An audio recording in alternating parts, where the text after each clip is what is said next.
in the glittering heart of Los Angeles, where fame and fortune meet behind velvet ropes and exclusive guest lists. Sometimes even legends can be mistaken for ordinary men. When an aging gentleman in a worn leather jacket and simple jeans approached the entrance of Club Meridian, one of Hollywood's most prestigious venues, no one could have predicted how the night would unfold. Comment where you're watching from today. The security guard, a young man named Marcus, who had only been working at the club for 3 months, looked down at his clipboard with the stern authority that came with his position. Standing at 6'4" with shoulders like a linebacker, Marcus was hired specifically to intimidate and discriminate, to separate the VIPs from the wannabes. Tonight would be a decision he would remember for the rest of his career. The older gentleman approached without fanfare, his weathered face partially obscured by the shadow of a baseball cap pulled low over his eyes. His posture was straight but relaxed, carrying himself with the quiet confidence that comes from decades of not needing to prove anything to anyone. He didn't flash a designer watch or arrive with an entourage, just a simple nod as he approached the entrance. "Evening," the man said, his voice a gravelly whisper that barely carried over the pulsing music spilling from the club's open doors. The rasp in his voice carried the weight of years, like sandpaper over stone. Marcus sized up the older man with a dismissive glance. The club catered to celebrities, tech billionaires, and the highest echelon of Hollywood royalty. This man, with his unassuming appearance and solitary arrival, didn't fit the profile. No photographers clamored for his attention. No flash of diamonds caught the light. Just an old man who looked like he had wandered into the wrong part of town. "Name?" Marcus demanded, not bothering to mask his skepticism. His eyes never left his clipboard. "Eastwood," the man replied simply. No explanation, no elaboration. Marcus snorted softly. "Right, and I'm Brad Pitt." He glanced up with a smirk that suggested he'd heard every line in the book, from people desperate to get past the velvet rope. "Listen, sir, this is a private event tonight. Members and invited guests only." The older man nodded slowly, unfazed by the rejection. "I understand. I believe I'm on the list." The crowd behind him was growing, young celebrities and influencers chattering impatiently, their laughter tinged with the artificial brightness of those accustomed to never waiting for anything. A few glanced curiously at the scene unfolding, wondering what was causing the delay. Marcus made a show of scanning his list, his finger tracing down the names of Hollywood's elite. "No Eastwood here. Maybe you're confused about the venue." His tone made it clear this was not a question, but a dismissal. The older man stood his ground, neither angry nor pleading. "I received an invitation from Robert Miller." He named the club's owner, a media mogul known for his connections throughout the entertainment industry. "Everyone knows Robert," Marcus countered, annoyance creeping into his voice. This was holding up the line, and the real VIPs were waiting. "Sir, I'm going to have to ask you to step aside and let these other guests through." A flicker of something, perhaps amusement, perhaps resignation, crossed the older man's face. He shrugged and stepped aside with a dignity that somehow made Marcus feel smaller, despite his towering physical presence. As the line progressed, the older man stood quietly to the side, watching as younger celebrities were welcomed with enthusiastic recognition. He made no scene, no protest. He simply waited, observing the spectacle with the patience of someone who had seen countless spectacles come and go. What Marcus didn't notice was the whispers beginning to spread among the arriving guests. A famous actress did a double take as she passed. A director stopped mid-sentence during his conversation, his eyes widening in recognition. A ripple of awareness was spreading through the crowd, moving faster than Marcus could control. Inside the club, Robert Miller was greeting his special guests when his assistant approached with an urgent message. The color drained from Robert's face as he processed the information. "He's where? And you let Marcus handle the door tonight, of all nights?" He didn't wait for an answer before rushing toward the entrance, pushing against the flow of incoming guests. Meanwhile, outside, the situation was escalating. Another security guard had joined Marcus, both of them now firmly insisting that the older man leave the premises. "Sir, if you don't move along, we'll have to escort you off the property," the second guard warned. The older man raised his hand slightly in a gesture of compliance. "No need for that. I'll go." His voice remained calm, but there was a flint-like hardness in his eyes that might have given a more perceptive observer pause. It was at this moment that a black SUV pulled up to the curb, and a woman in her 30s emerged, the club's public relations director, Emma Chen. She took in the scene with a single glance and rushed forward, her face a mask of professional horror. "Mr. Eastwood, I am so sorry for this misunderstanding," she said, her voice carrying enough for several nearby guests to turn and stare in shock. "Please come with me. Robert is waiting for you inside." Marcus froze, his clipboard suddenly feeling like it weighed 1,000 pounds. "Eastwood? As in—" Emma shot him a look that could have frozen lava. "Yes, Marcus. As in Clint Eastwood, Academy Award-winning actor and director, Hollywood legend, the guest of honor at tonight's event." The murmurs around them grew louder, smartphones appeared in hands, and Marcus knew with sinking certainty that this incident would be all over social media within minutes. He had just attempted to turn away the man whose career spanned over 6 decades, whose name was synonymous with American cinema, and who was, in fact, the reason many of the guests were attending tonight's exclusive tribute to classic Hollywood. Clint Eastwood, now fully revealed as the unassuming older gentleman, simply nodded at Emma. If he was offended, his legendary stoicism didn't show it. He followed her toward the entrance, pausing only briefly to look back at Marcus. Their eyes met, and in that moment, no words were needed. The look said everything. In a town built on appearances, the most powerful people rarely needed to announce themselves. As Eastwood disappeared into the club, Marcus stood frozen in place, the full weight of his mistake crushing down on him like an avalanche. He had just become the man who didn't recognize Clint Eastwood. Worse, the man who kicked Clint Eastwood out of a club honoring Clint Eastwood. And as the whispers and stares of the remaining guests made clear, this was a mistake that would follow him long after tonight's shift ended. Inside, the club's atmosphere was electric with anticipation, unaware of the drama that had unfolded at the entrance. The tribute was about to begin, celebrating one of Hollywood's most enduring icons. And Marcus, still standing at the door, was left to contemplate how quickly fortunes could change in this city of dreams and nightmares, how the power to judge others could so swiftly become the power to judge oneself. The interior of Club Meridian pulsed with an atmosphere of exclusivity and glamour. Crystal chandeliers caught the light in prismatic displays above the heads of Hollywood's elite, while custom cocktails in hand-blown glass were served by staff trained to be both invisible and attentive. The club had been transformed for tonight's event, with iconic movie posters from Clint Eastwood's extensive filmography adorning the walls, from The Good, the Bad, and the Ugly to $1 Million Baby and Gran Torino. As Emma Chen guided Eastwood through the main floor, heads turned and conversations paused, a path naturally cleared before the legendary actor and director. Unlike the brash celebrities who commanded attention through volume and spectacle, Eastwood's presence created a gravity well of respectful silence. Veterans of the industry nodded in acknowledgement. Younger stars watched with barely concealed awe as a living piece of cinema history moved among them. Robert Miller pushed through the crowd, his normally composed demeanor replaced by genuine concern.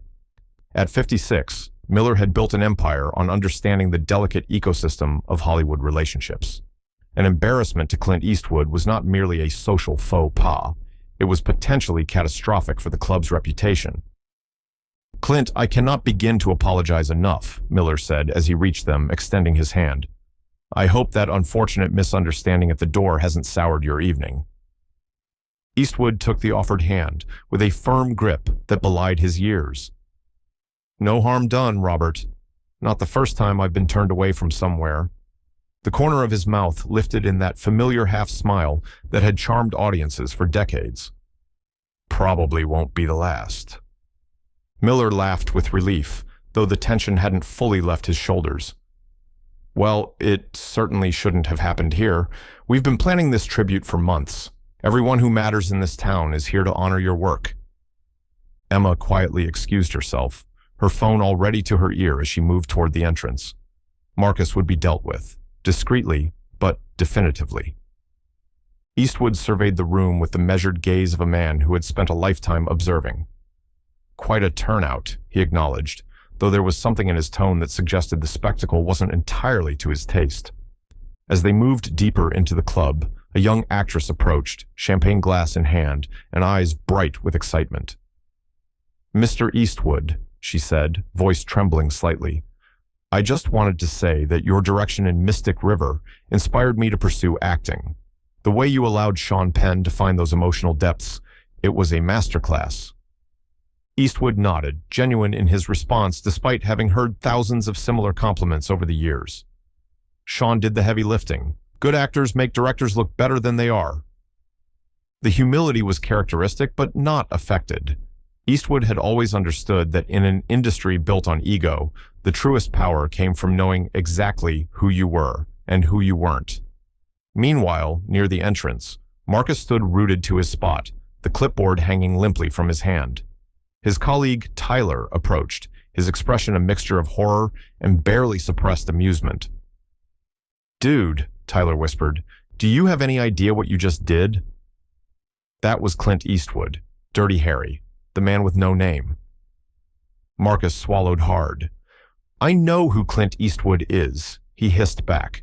He didn't look like... Like what? A legend? What are legends supposed to look like?" Tyler shook his head. "Emma is on the warpath. I heard her on the phone with management. This is bad, man." Inside, Robert guided Eastwood to a private booth overlooking the main floor. A bottle of rare Japanese whiskey waited on the table, Eastwood's preferred drink, according to the extensive preparation notes Emma had distributed to the staff. As they settled in, several directors and producers who had worked with Eastwood over the decades approached to pay their respects. The conversations flowed naturally, tinged with the easy camaraderie of those who had survived the capricious nature of Hollywood together. War stories were exchanged, old rivalries recalled with laughter, and the occasional sincere moment of artistic appreciation shared. Through it all, Eastwood remained the center of gravity, not by demanding attention, but by giving it. He listened more than he spoke, a trait rare in an industry where most were perpetually waiting for their turn to talk. "We've prepared a short retrospective of your work," Robert explained as he signaled to a technician. "Nothing too sentimental. I know that's not your style. Just a reminder of why we're all here tonight." The club's lighting dimmed, and projection screens descended from recessed compartments in the ceiling. The familiar strains of Ennio Morricone's iconic theme filled the space as images from Eastwood's 60-year career flashed across the screens, the squint against the desert sun, the steely gaze behind a detective's badge, the contemplative director behind the camera. The crowd fell silent, momentarily transported from their self-importance into genuine appreciation of craft. Back at the entrance, Emma approached Marcus with the controlled fury of someone accustomed to solving PR disasters before they spiraled. "In my office. Now," she said, her voice low, but leaving no room for argument. Marcus followed her through a service corridor, away from the watching eyes of guests still arriving. Emma's office was a study in minimalist efficiency. She closed the door and turned to face him, her expression unreadable. "Do you understand what happened out there?" she asked. Marcus nodded miserably. "I didn't recognize Clint Eastwood. I turned away the guest of honor." "No," Emma said, her voice razor-sharp. "You didn't just fail to recognize an icon. You failed to treat a guest, any guest, with basic respect. Celebrity or not, your approach was dismissive and unprofessional." The rebuke stung more because of its accuracy. Marcus had been hired for his intimidating presence, and somewhere along the way, he had confused intimidation with superiority. "I'm sorry," he said, knowing the words were insufficient. "It's not me you need to apologize to," Emma replied. "But that's a conversation for later. Right now, I need you to understand something fundamental about this business. The most powerful people in this town rarely announce themselves. They don't need to. Real influence doesn't shout, it whispers. And the ability to recognize that whisper is what separates professionals from security guards who won't last the month." Out in the main club, the retrospective was concluding to enthusiastic applause. Eastwood acknowledged the tribute with characteristic restraint, a nod, a raised glass. He seemed almost uncomfortable with the attention, a man who had spent his career telling stories rather than becoming one. Robert raised his own glass. "To Clint Eastwood," he announced, "who taught us all that sometimes the most powerful statement is the one delivered softly." As glasses clinked and conversation resumed, Eastwood's gaze drifted towards the entrance, where he had been turned away less than an hour before. There was no resentment in his expression, only a quiet understanding of human nature and its flaws. In a career spanning decades, he had seen the rise and fall of countless stars, the shifting sands of fame and influence. One overzealous security guard was hardly worth dwelling on. Little did he know that this evening was just beginning, and the incident at the door was merely the prelude to a night that would reveal far more than just the identity of an unassuming Hollywood legend. As the night progressed, Club Meridian's atmosphere shifted subtly. The initial excitement of Eastwood's arrival had settled into a comfortable buzz of conversation and laughter.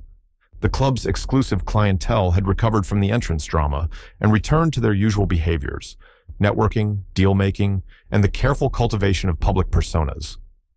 Photographers circulated discreetly, capturing moments that would appear in industry publications and social media the following day. In a quiet corner of the VIP section, Eastwood sat with a small group of longtime collaborators. Among them was Morgan Freeman, whose deep, resonant voice carried just enough to be heard by those nearby as he recounted a story from their time filming Unforgiven. The two men shared the easy rapport of those who had weathered the industry's storms together and emerged with their artistry and integrity intact. "You know," Freeman said, swirling the amber liquid in his glass, "I still remember what you told me on that first day of shooting. Don't act, just be. Simplest and best direction I ever received." Eastwood's response was interrupted by a commotion near the club's service entrance. Security personnel were converging on the area, their movements controlled but urgent. Robert Miller excused himself from a conversation with studio executives and made his way toward the disturbance, his expression darkening. From his vantage point, Eastwood observed the situation with the keen eye of a director who had staged countless scenes of tension and conflict. Something about the security team's formation suggested more than just an overeager fan trying to sneak in or a drunk patron causing trouble. Their movements had a precision that spoke of training beyond typical club security. Near the service entrance, Marcus had been reassigned after his debriefing with Emma. Rather than being fired on the spot, a mercy he attributed to the club not wanting to draw further attention to the Eastwood incident, he had been delegated to monitoring the least glamorous access point of the venue. It was here, among the deliveries of liquor and food, that he noticed three men whose behavior triggered his instincts. They wore service uniforms, but their shoes were wrong: expensive leather instead of the non-slip varieties favored by staff who navigated slippery kitchen floors.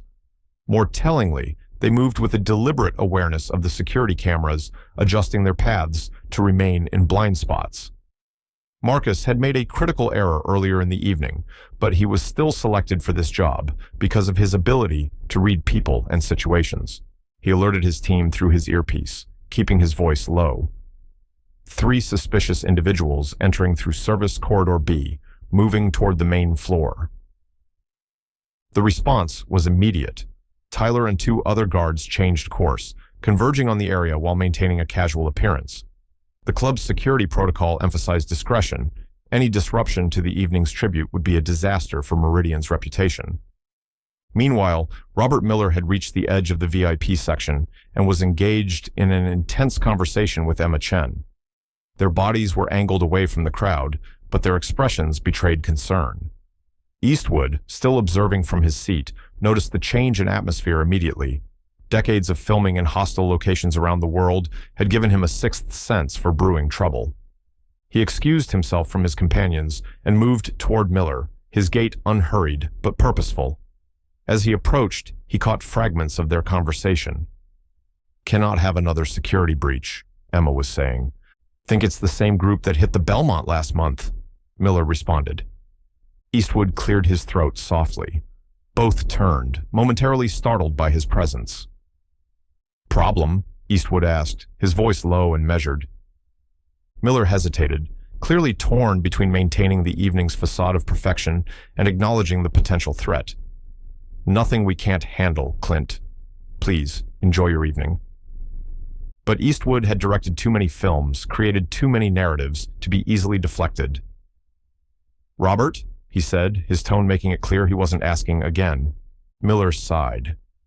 We have reason to believe that a group of high-end thieves may have infiltrated the event. The same crew has hit several exclusive gatherings in recent months. They target jewelry, watches, wallets. They're organized, efficient, and they're in and out before anyone realizes what's happened. Eastwood nodded, processing the information with the calm assessment of someone who had choreographed countless fictional heists.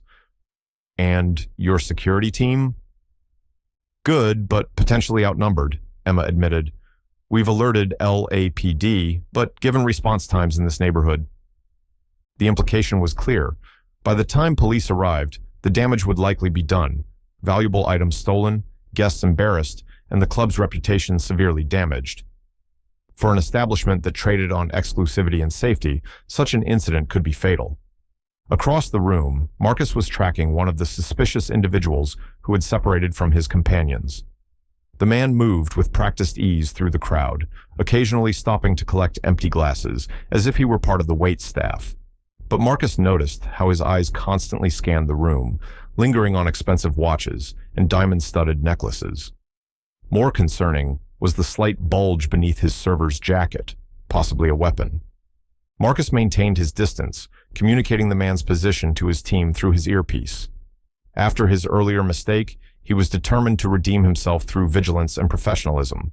He wouldn't confront the suspect directly, not after the Eastwood debacle, but he wouldn't lose sight of him either. Back in the VIP section, Eastwood had made a decision. I think I can help, he said to Miller's evident surprise. With all due respect, Clint, this is a security matter. I've directed enough heist movies to know how they work, Eastwood interrupted with a hint of that familiar wry smile. And I've played enough cops to know what they're looking for. There was no bravado in his statement, just the matter-of-fact confidence of a man who had spent his life studying human behavior and translating it to the screen. Before Miller could object further, Eastwood turned to Emma. The security guard from earlier, the one who didn't recognize me, where is he now? Emma blinked in surprise. Marcus? He's monitoring the service entrance, but surely you don't want... I want him, Eastwood confirmed. He made a mistake, but he was doing his job, and right now, I'd rather have someone too vigilant than not vigilant enough. Miller and Emma exchanged glances, silently acknowledging the wisdom in Eastwood's assessment. Emma spoke quietly into her communication device, summoning Marcus to their location. Minutes later, Marcus approached the VIP section, his expression a mixture of apprehension and determination. The memory of his earlier error was still fresh, but being summoned back into the heart of the action suggested he hadn't been completely written off. What he didn't expect was to find himself face-to-face with Clint Eastwood once again. The legendary actor regarded him with those penetrating eyes that had stared down countless adversaries on screen. Sir, Marcus began, I want to apologize for earlier... Eastwood waved away the apology. You were doing your job. Right now, I need you to keep doing it. He gestured for Marcus to join their small group. Tell me what you've observed about our unwelcome guests. For a moment, Marcus was stunned into silence. Then, collecting himself, he provided a concise briefing on the suspicious individuals, their movements, their apparent coordination, and his concerns about concealed weapons. Eastwood listened intently, occasionally nodding. When Marcus finished, the actor turned to Miller. Your security team needs direction from someone who can see the whole picture. These people aren't just random thieves. They're orchestrating a coordinated operation. Miller looked skeptical. With all due respect, Clint. It's not about respect, Eastwood cut in, his voice taking on that familiar steely quality. It's about experience. I've spent 60 years telling stories about people in extraordinary situations. I know how this plays out if we don't change the narrative. There was a moment of tense silence. Then Miller nodded, deferring to the quiet authority that had made Eastwood a legend, both on and off screen. What do you suggest? Eastwood turned to Marcus. You're about to get a chance to redeem yourself, son. Think you're up for it? Marcus straightened, his earlier embarrassment replaced by focused determination. Yes, sir. As the three suspicious men continued their subtle infiltration of the exclusive gathering, they remained unaware that the dynamics had shifted. They had prepared for standard club security, predictable, protocol-bound, and easily distracted by celebrity and wealth. What they hadn't accounted for was the presence of a man who had spent his career studying the art of the confrontation, a master storyteller who understood that sometimes the most powerful moment comes when the villain realizes he's been outplayed all along. The stage was set for a showdown that would redefine the evening and potentially change the course of Marcus's future in ways he could never have anticipated. The plan came together with the precision of a well-edited film sequence. Eastwood, Miller, Emma, and Marcus huddled in a secluded corner of the VIP section, their conversation masked by the ambient club music and the steady hum of voices. Eastwood's directions were concise, delivered with the calm authority that had commanded movie sets for decades. "They'll have a pattern," Eastwood explained, his weathered hands sketching an invisible map on the table before them. "Three men, working different sections of the club. They'll communicate subtly, maybe hand signals, maybe earpieces, but they won't move on their targets until they're confident they've assessed the security layout." Marcus nodded, absorbing the actor's insights with growing respect. "They've positioned themselves strategically, one near the main bar, one by the east exit, and one circulating through the general crowd. What they don't know," Eastwood continued, "is that we've identified them. That gives us the advantage of surprise." He turned to Miller. "You need to maintain the appearance of normalcy. Any disruption to the event will alert them that we're onto their operation." Miller agreed, though tension still lined his face. "What exactly are you proposing, Clint?" "A misdirection," Eastwood replied, a glint of the tactician behind countless iconic film confrontations showing through. "We create a situation that draws their attention while simultaneously isolating them from each other. Then we move in." The plan they devised was elegant in its simplicity. Emma would announce a special photo opportunity with Eastwood in a separate VIP area, an irresistible target for thieves looking to capitalize on distracted wealthy guests. Meanwhile, Marcus and his security team would position themselves to intercept the suspects individually before they could coordinate their efforts. Within minutes, the wheels were in motion. Emma took to the small stage area, her voice carrying through the club's sound system as she announced the exclusive opportunity. "Ladies and gentlemen, as a special addition to tonight's tribute, Mr. Eastwood has graciously agreed to a private photo session with our VIP guests. If you have received a gold card from our staff, please proceed to the Azure room in the next 10 minutes. The reaction was immediate. Guests began checking their invitations and signaling to staff, creating precisely the kind of controlled commotion that would give the security team cover to maneuver. Marcus observed as one of the suspects, the man he'd been tracking earlier, adjusted his position to better observe the movement toward the Azure room. Through his earpiece, Marcus received confirmation that the other two suspects were similarly reacting to the announcement. Eastwood, meanwhile, had slipped away from the main floor, accompanied by two security guards. Instead of heading to the Azure room, however, he took a circuitous route through the club's back corridors. His destination, the security control room, where he could observe the operation unfold on the surveillance monitors. The first apprehension occurred near the east exit. The suspect, posing as a bartender, was moving to follow a group of jewelry-adorned guests when Tyler intercepted him. "Excuse me, sir," Tyler said, his voice friendly but his posture blocking the man's path. "Staff meeting in the back. Urgent update on the VIP protocol." The man hesitated, his eyes darting toward his companions across the room. "I'm covering the east bar," he objected. "Can't leave it unattended." "Already covered," Tyler assured him, gesturing to another staff member who was indeed moving behind the bar. "This won't take long." Reluctantly, the suspect followed Tyler toward a service corridor. As they rounded the corner out of sight from the main floor, two more security guards appeared. The man realized his mistake too late. His hand moved toward his jacket, but the guards were faster, restraining him with professional efficiency. In the security control room, Eastwood watched the scene unfold on the monitors. "One down," he remarked to the chief of security, a former police officer named Diaz, who had quickly recognized the value of Eastwood's insights. "Your team executes well." Diaz nodded appreciatively. "Tyler's taking him to the holding room. No commotion, no guests the wiser. The second apprehension proved slightly more complicated.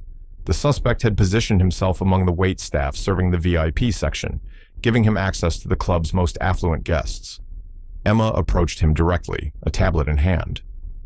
"There's a problem with your service assignment," she said, her tone professional. "We need to verify your credentials immediately."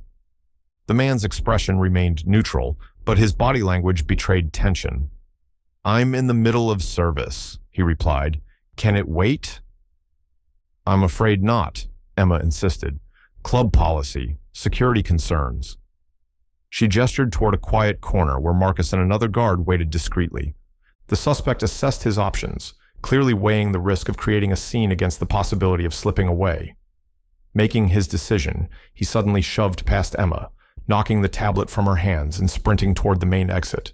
He might have made it if not for the unexpected obstacle in his path, a chair casually pulled out at precisely the right moment by an elderly gentleman rising to greet an old friend. The suspect collided with it, stumbling forward into the waiting arms of two security guards who had anticipated this very move. In the control room, Eastwood allowed himself a small smile. "Oldest trick in the book," he commented. "Used it in the line of fire. Sometimes the simplest solutions are the most effective." The third and final suspect proved the most perceptive. Noticing the disappearance of his companions, he abandoned his position and began making his way toward a service exit. Marcus, tracking him through the crowd, maintained a careful distance while coordinating with his team through his earpiece. "Subject moving northeast, approaching kitchen access," Marcus reported, moving to intercept. This suspect, however, had clearly sensed the net closing around him. As Marcus approached, the man suddenly turned, his hand moving inside his jacket. Marcus froze, calculating the risk to nearby guests if the man was indeed armed. It was at this critical moment that an unexpected voice cut through the tension. "I wouldn't," Clint Eastwood said, appearing from a side corridor. The suspect's eyes widened in recognition, his hand stilling inside his jacket. For a moment, reality and cinematic history blurred. The man found himself face to face with Dirty Harry himself, those penetrating eyes fixed on him with the same unwavering resolve that had defined Eastwood's most iconic roles. "The way I see it," Eastwood continued, his voice carrying that familiar rasp, "you've got two options. Neither of them ends well for you." Whether it was the shock of confronting a legend or the simple calculation of unfavorable odds, the suspect made his choice. His hand emerged slowly from his jacket, empty. Marcus moved in swiftly, securing the man as additional security personnel converged on their position. As the last suspect was led away, the club's atmosphere remained undisturbed. The guests continued their celebrations, the music played on, and the tribute to Eastwood's career proceeded exactly as planned, all unaware of the drama that had unfolded in their midst. Later, as the event wound down, Robert Miller approached Eastwood with profound gratitude. "I don't know how to thank you, Clint. You saved more than just some jewelry tonight. You saved Meridian's reputation." Eastwood dismissed the praise with a characteristic shrug. "Just happened to be in the right place at the wrong time." His gaze shifted to where Marcus stood nearby, his posture now confident but not arrogant, forever changed by the evening's events. "That young man," Eastwood said, nodding toward Marcus. "He's got good instincts. Made a mistake earlier, but he learned from it. That's rare these days." Miller followed his gaze. "I believe you're right. Tonight was a valuable lesson for all of us." As Eastwood prepared to leave, Marcus approached hesitantly. "Mr. Eastwood," he began, "I wanted to thank you for giving me a second chance tonight. Most people wouldn't have done that after the way I treated you." Eastwood regarded him thoughtfully. "In my experience," he said, "a person's character isn't defined by never making mistakes. It's defined by how they respond after making one." He extended his hand, which Marcus shook with evident respect. "Besides," Eastwood added with that hint of a smile, "not being recognized once in a while keeps a man humble. In this town, that's worth something." As Eastwood's car pulled away from Club Meridian in the early hours of the morning, the legend of the night was already taking shape. how Hollywood's quintessential tough guy had orchestrated a real-life takedown with the same quiet efficiency that had defined his 60-year career. For the staff and security team of Meridian, it would become the story they would tell for years to come. For Marcus, it marked the beginning of a new chapter, one defined not by his spectacular mistake, but by his redemption in the eyes of a cinema icon. And for Clint Eastwood himself, it was simply another night in a life accustomed to blurring the lines between fiction and reality.